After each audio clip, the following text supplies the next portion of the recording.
Olá,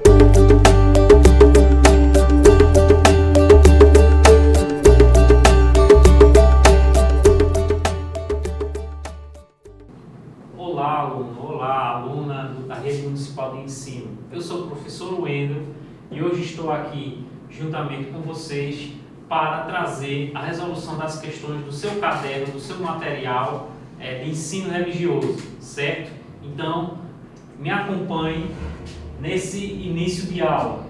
Então, o objeto do conhecimento que a gente foi vendo ao longo dessas aulas do 9º ano foi sobre vida e morte, tendo como objetivo específico analisar as diferentes ideias de imortalidade elaboradas pelas tradições religiosas, tais como ancestralidade, reencarnação, renascimento e ressurreição. Então, teve algumas questões aí que vocês já estão familiarizados. Será que a morte realmente é o fim de tudo? De que maneira a morte é pensada nas diversas tradições? Como a morte influencia a maneira como pensar a própria vida, a própria existência. Então, que a busca dessas condições que prolonguem a vida, esse pensamento na vida após a morte, é algo que acompanha o ser humano desde as suas origens na Terra.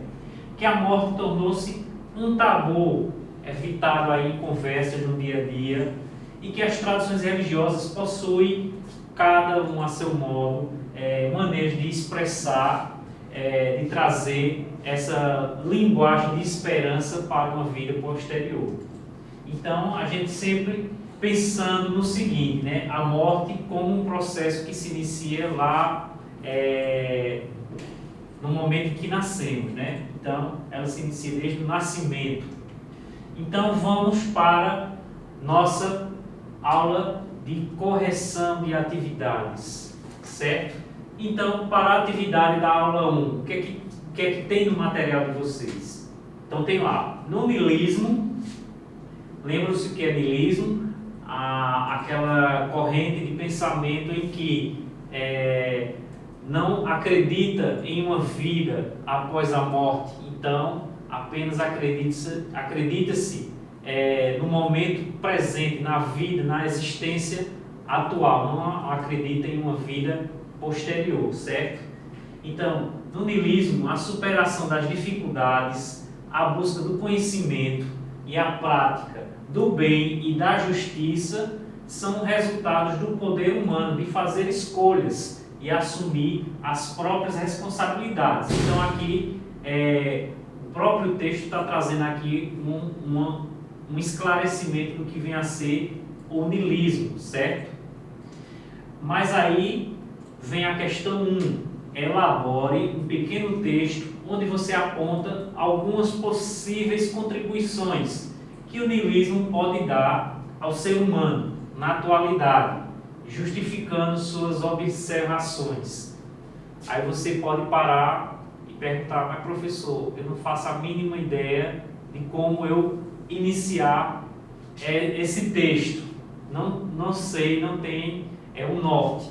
Então, espera aí que eu vou dar uma dica ou um norte para vocês. Então, pensem no seguinte, na ideia seguinte, para poder começar a escrever o texto.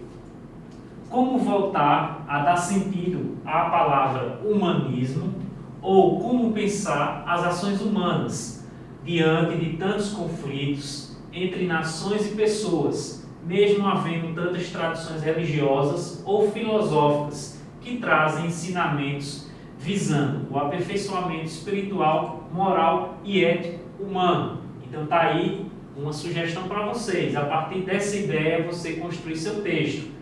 Porque o niilismo ele traz o quê? A ideia de fazer escolhas e assumir as próprias responsabilidades é seu. Então, como a gente pensar tudo isso, certo?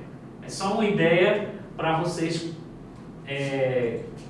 iniciar aí a construção do seu texto. A atividade 2, da nossa aula 2, melhor dizendo.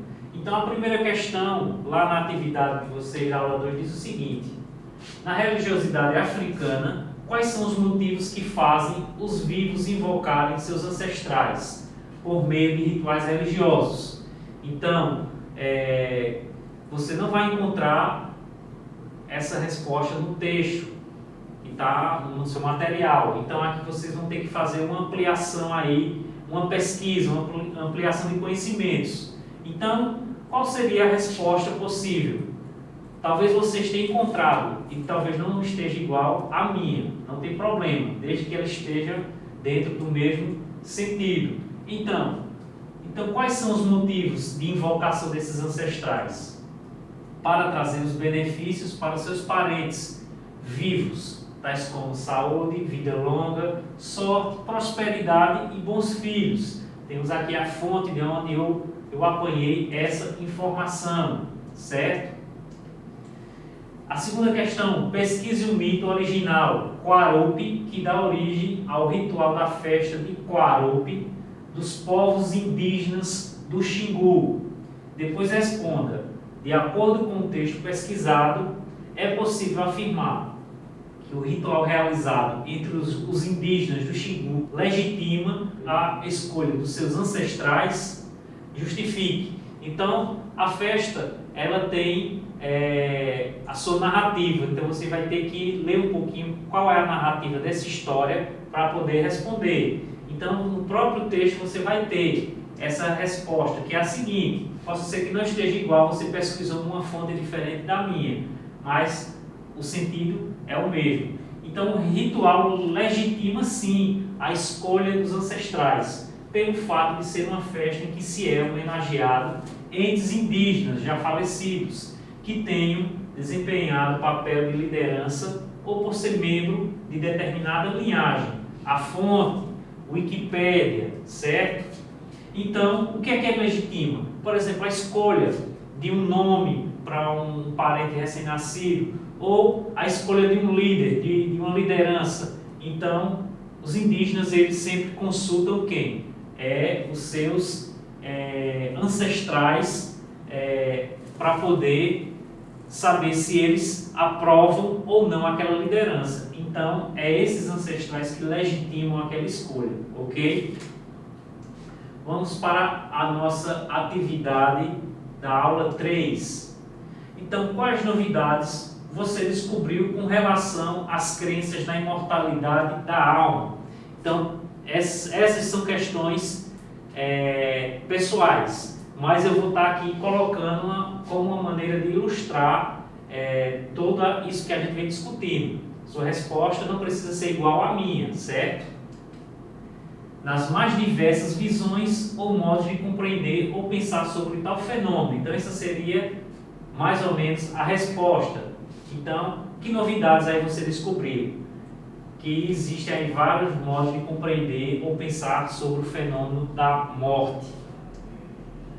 Então, para a segunda questão, que também é pessoal, para os que acreditam na reencarnação, qual a importância dessa crença durante a vida terrena? Então, eu coloquei aqui apenas para ilustrar, para vocês terem uma ideia. Durante a vida terrena, a importância dessa crença na reencarnação é a constante evolução no sentido de crescimento espiritual, através da revisão de atitudes e ações, certo? Sua resposta não precisa estar igual à minha. Isso aqui é só para ilustrar aí o sentido que você tem que dar a resposta, tem que estar dentro desse contexto. Então, qual a importância da crença da reencarnação para a vida pós-morte? Então, eu coloquei obter as benesses ou os benefícios de todo o esforço realizado no sentido de ouvir e de ter se entregado aquilo que é proposta do sagrado, certo? Para essa tradição. Então você vai se beneficiar seguindo esse caminho de alguma maneira, certo? A partir da tradição aí, das tradições que falam sobre reencarnação.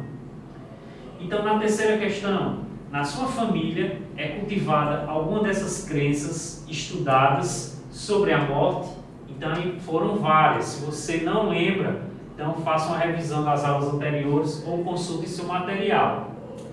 Se sim, descreva como essa tradição o influencia em seu dia a dia.